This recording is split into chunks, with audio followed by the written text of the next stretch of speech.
Hello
दोस्तों, तो अभी आप सभी ने देखी एक एस्थेटिक सी अनबॉक्सिंग इस नाचीज़ की। ये नाचीज़ है टाइटन की एक वॉच और इसका जो मॉडल नंबर है मुझे नहीं पता क्योंकि ये मैंने काफ़ी टाइम पहले ली थी और ये वॉच मैंने ऐसी रैंडमली मैं बाहर घूम रहा था और मुझे नज़र आई एक घड़ी की दुकान। वहाँ पे मैं गया और मुझे ये वॉच काफ़ी पसंद आई क्योंकि ये काफ़ी सिंपल सी वॉच है।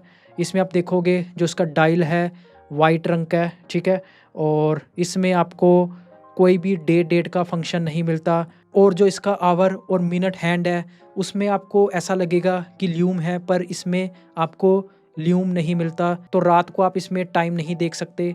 तो काफ़ी सिंपल सा डायल है, वाइट रंग का डायल है और देखने में काफ़ी अच्छा लगता है। इसको आप ड्रेस के साथ पहन सकते हो और ये टाइटन की लेदर स्ट्रैप के साथ आती है। पर जो टाइटन का लेदर स्ट्रैप था वो मैंने उतार दिया और उसकी जगह मैंने ये ऑरेंज रंग का स्ट्रैप लगा लिया जो कि एक एलिगेटर स्ट्रैप है। तो ये भी देखने में काफ़ी अच्छा लगता है। इसमें आपको डायल में टाइटन का लोगो मिल जाएगा और जो इसका क्राउन है उसके ऊपर भी टाइटन का लोगो मिल जाएगा। तो बस यही है इस टाइटन वॉच की खासियत। तो बस यही था इस वीडियो में। अगर आपको ये वीडियो पसंद आई तो इसको लाइक करना, शेयर करना और अगर अभी तक चैनल को सब्सक्राइब नहीं किया तो चैनल को सब्सक्राइब ज़रूर कर लेना।